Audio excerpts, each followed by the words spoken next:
Testing, testing. Is the mic on? Can you hear me now? Can you hear me now? No? Yes? No? Maybe? Okay, good. Oh, wow. So it looks like I'm going to have to start the podcast from here. So, which is fine. Again, technical difficulties. I'll go back and edit it before I save it to the website. But so we're going to talk about the affordable housing crisis and how it impacts the Black community. So, first, I want to say thank you to those who listened last week. Uh, and thank you for tuning in tonight, for those who are tuning in tonight. Um, it's difficult to control something sometimes, but we're gonna get through this, and we're gonna make sure that the information that we get is worth our time. So first, I wanted to again welcome you to the Cut Podcast, and today we're going to deep dive into one of the most critical economic issues that face our community, which is the housing affordability crisis and its profound impact on Black communities, Black home ownership and wealth building primarily. Today, we're going to unpack the complex layers of housing inequality, explore the differences between affordable housing and low income housing, and have an honest conversation about the systemic barriers that have long prevented Black families from building generational wealth through home ownership. Um, so let's start by setting the stage. The housing crisis isn't a new problem. It's the result of decades of systemic racism and discriminatory practices. We're talking about a legacy that goes back to redlining, predatory lending, and intentional economic segregation. There are a few key historical touch points I'll bring up, and that's in the 1930s, immediately after the Great Depression, the FHA or Federal Housing Administration policies that explicitly denied loans to Black families. Um, then you had um, then you had um, the blockbusting and white flight in the mid 20th century, the 50s, 1950s. Then you had the 2008 financial crisis, which disproportionately devastated Black homeowners, again because of predatory lending, adjustable rate mortgages or ARMs. They are sometimes referred to, and losses from 401ks that corporations gambled with.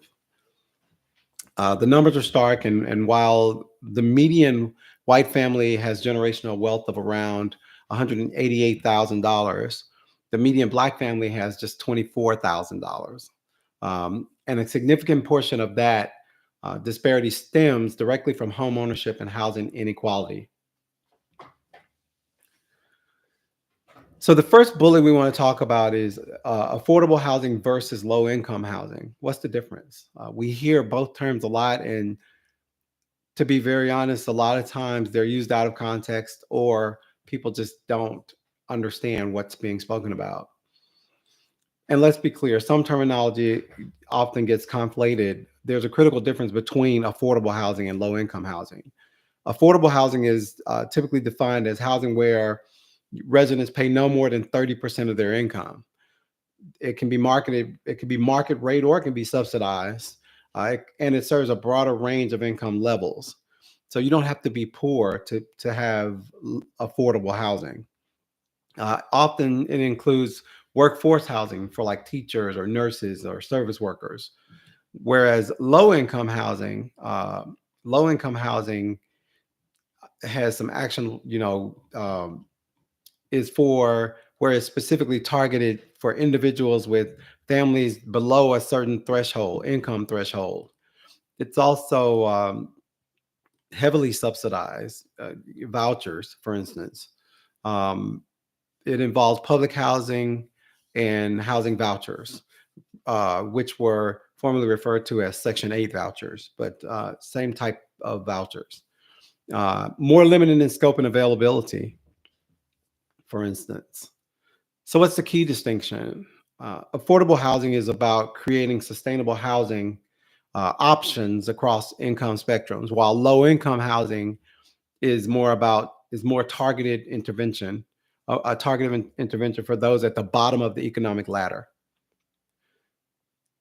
So then you have to think about community impact. And what is the analysis when you talk about community impact? I'm sure you've all heard the NIMBY term, which is not in my backyard.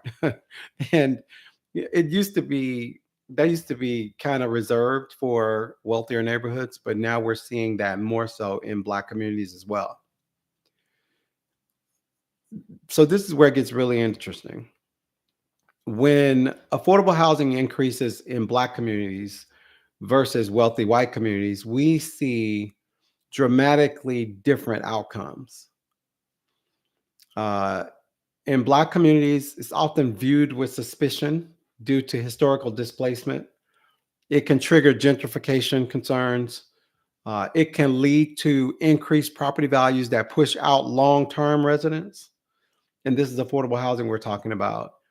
And there's a potential for community disruption. And we can talk about why it is in the Black communities that it's often viewed with suspicion due to historical displacement.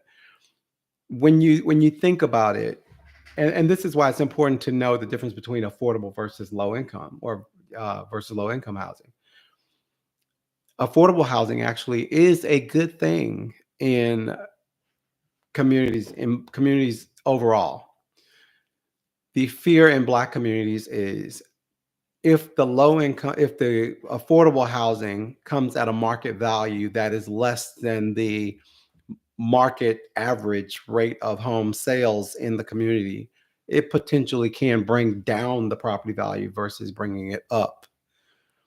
And that is one of the concerns that we have in some areas in the south side of Chicago, for instance. Um, Affordable housing can also trigger gentrification concerns. Whenever they start putting affordable housing in, you know that they're trying to increase the taxes and the cost of homes in the area, which again drives out the people who've been here for long periods of time. But it also, after a while, will start to make the prices so high that even the taxes are too high for people to pay them. In wealthy white communities, it's often met with the "not in my backyard" sentiment. It tends to maintain existing economic segregation. So, in other words, even the affordable housing in those communities tend to go to white people who can afford them, not Black people. There's a lower likelihood of comprehensive community infrastructure development. So, in other words, when affordable housing is put into a mature white community, it's not to drive economic growth in that community. It's usually just to make sure that people who make a certain amount of money can still survive or thrive there. So there is a difference. There are pros and cons of home ownership, especially in Black communities. The pros is potential for building generational wealth, which we established is a great thing for in the Black community. Community stability. So affordable housing in or home ownership, owning the affordable housing allows us to have a little bit more stability in the community. The tax benefits associated with owning a home is good. Personal asset appreciation. So in other words, there's this theory that if you own something, you take better care of it, and that is potentially true. Um, So yeah, it's a perception that's wide. um, and then there's a sense of security and belonging in owning a home, but it also comes with the stress of having to make sure that you make that payment. So now we're talking about the cons. So the cons is there's a higher risk of predatory lending associated with these affordable housing, because now if they know that they can offer those homes to someone who makes a little bit less money, or or if it's at the 30% of their income, then they know that potentially if something happens um, that it's an easy sale, but the people may not maintain it, which was uh, which was a big deal back in 2008 during the economic crisis. You also have to think about the lower property value appreciation compared to white neighborhoods. So, in other words, it's affordable housing. So, again, if you, for instance, have a neighborhood where the homes are median $450 to $5,000 um, on a sale, and then you bring in affordable housing that is only in the $200,000 range, then you've already kind of brought down the property values or the market value for all the other properties in the neighborhood. And then there are higher maintenance costs associated with owning a home than there are renting an apartment. And you're more vulnerable to economic downturns. Again, like I mentioned in 2008, the financial crisis caused a lot of people to lose their homes, and that's what this is. So, watching the market for every time there's a market crisis can actually damage a neighborhood just as much as the affordable housing can help it. And then the persistent appraisal bias. So, in other words, even though the house was affordable, or the person who purchased the house got it at a rate that was affordable, the next time the house is appraised, it may be appraised at a lower value because of who is in the house. So that's usually what the problem is in Black communities, especially. So now we have a call to action, and what can we do? So policy matters. And MJ, Melissa, I know that you are very active and engaged there in New York with driving policy. So that's something that I really support you and your efforts there, and I really appreciate that. Community organizing matters. Policy matters. Individual and collective economic empowerment matter. So, what does that mean? That means taking actionable steps. Support your local housing equity initiatives. However, make certain your area has not been targeted for gentrification. Advocate for comprehensive housing policy reform. Now, in our area here in the South Shore area of Chicago, we can tell you that there are what seem to be predatory opportunities, quote unquote, opportunities that come along pretty often. The Obama Presidential Library is being built less than a mile away, and investors are jumping on anything that comes to the market right now in this area. So we know that this community, for instance, if there's affordable housing or low income housing that comes into the area, it may drive down our prices, which in turn gives the investors a better opportunity to purchase it. So that's where, and with the distrust, Black people's distrust in the system, uh, we have a reason to be, to have that fear and to really be worried about those things happening. Um, so there is a push for more. What you can do is push for more transparent lending practices, support Black-owned real estate and lending businesses. In other words, if you have an opportunity to invest along with the group, uh, then do that. Build financial literacy in our communities. That is probably the biggest thing we can do. And then advocate again for comprehensive housing policy reform. Be active in your political process and hold your elected officials accountable. So, with those things said, the housing affordability crisis isn't just about numbers. It's about human dignity, generational potential, and the fundamental right to stable housing. We've got work to do, and it starts with understanding the problem, supporting each other, and demand systemic change. Again, hold your political electeds accountable. So, I've developed a comprehensive Q&A document that provides deep, nuanced insights into racial equity and home ownership. And the questions are designed to provide some historical context, explain current challenges, offer practical guidance, and highlight both obstacles and opportunities. What I will do is I will post these 10 questions both here on the YouTube channel, and also I'll post them on my Facebook page. Um, I'll go ahead and put the cheat sheet there, which is the answers to the questions, as well as far as I think are the answers in bullet point fashion, so that you can actually maybe cover up the question, ask yourself the question, and then cover up the answers rather. Ask yourself the question, and then see if the answers that I put are the same answers you were thinking or considering. So I know that we're about 20 minutes in, and now we can open up the Q&A session. And what I'll do is I'll go ahead and ask a couple of the questions, and maybe we can get some answers here. Looks like I got Tony and Melissa on. Who else is online? It says I have 3 people who are viewing. Is there anyone else? Or maybe you're unable to actually type in at this point. But I guess the first question that I was going to ask is, how did historical policies like redlining actually impact Black home ownership? Are you familiar with redlining? Do you know what that means? That means the drawing or drafting of maps in neighborhoods so that you literally keep out Black people.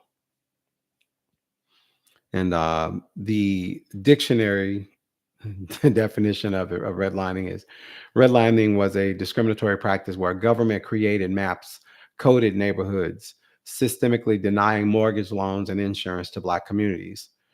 It wasn't just discrimination, it was a deliberate economic strategy that prevented Black families from purchasing homes in certain areas, dramatically reduced property value in Black neighborhoods, and created generational wealth gaps that persist to this day.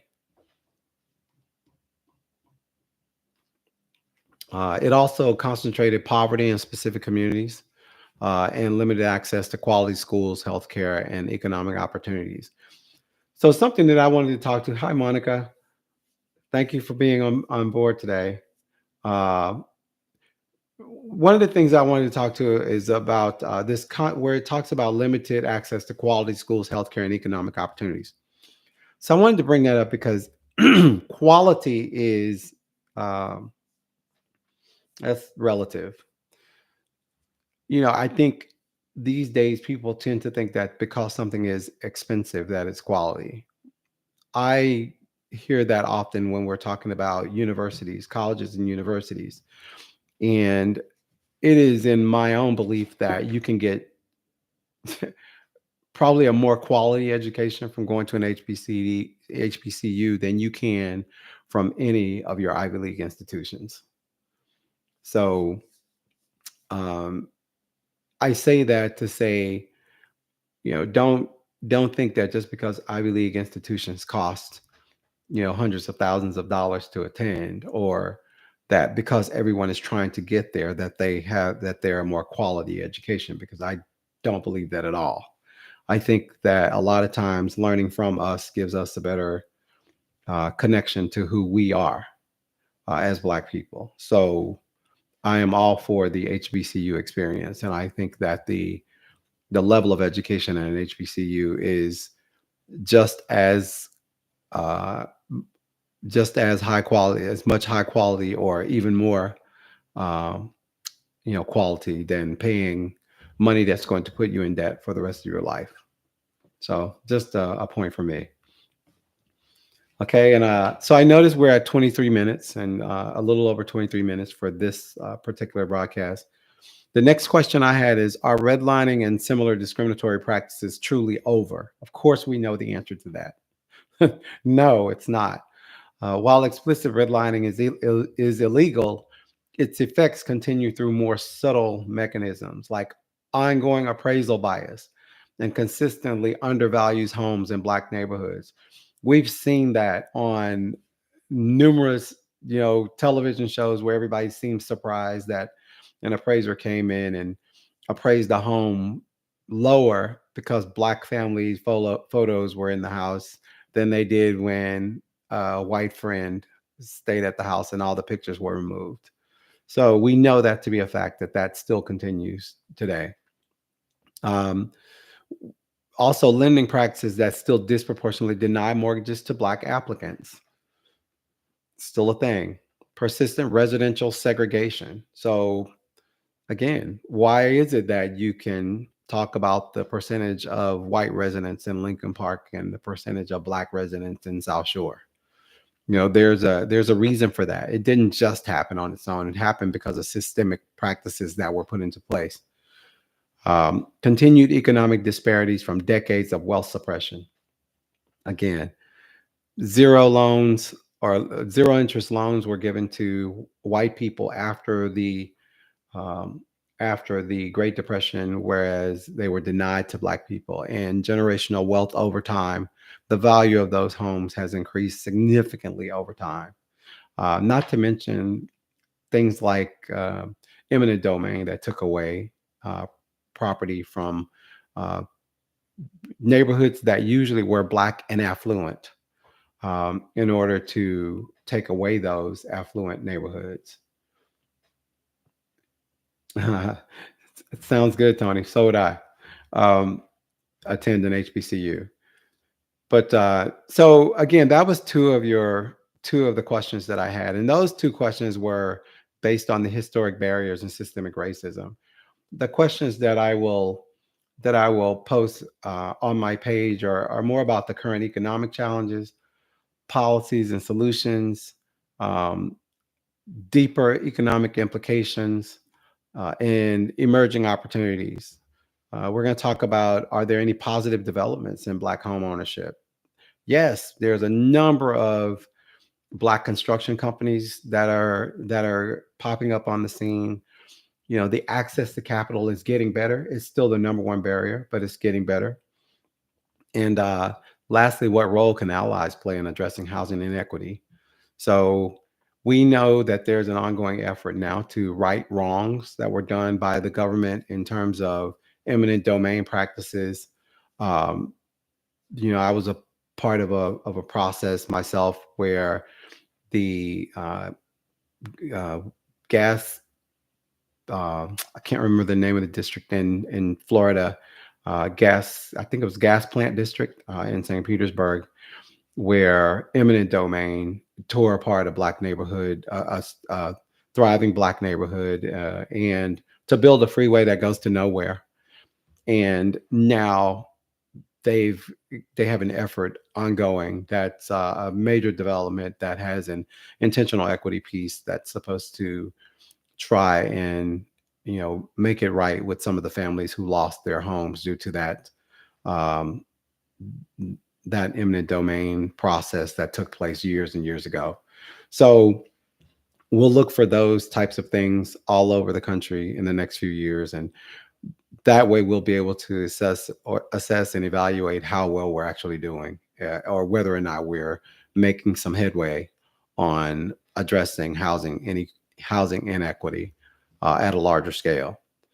So with that said, today, again, I thank you all for being here. Melissa, I agree with you totally. Before I go, I agree with you totally that we don't have the personal relationships with the banking system personnel.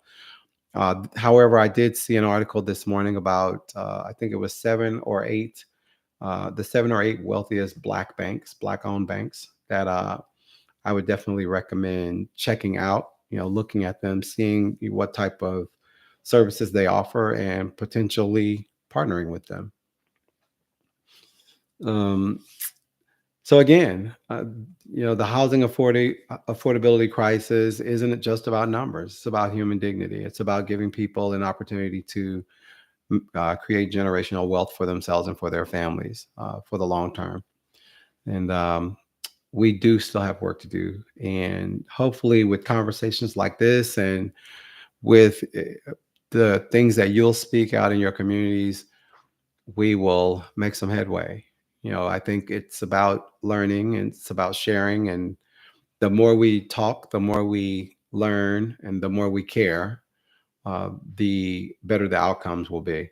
So until next time, stay informed, stay engaged, and keep pushing for economic justice. Have a good evening, and thank you.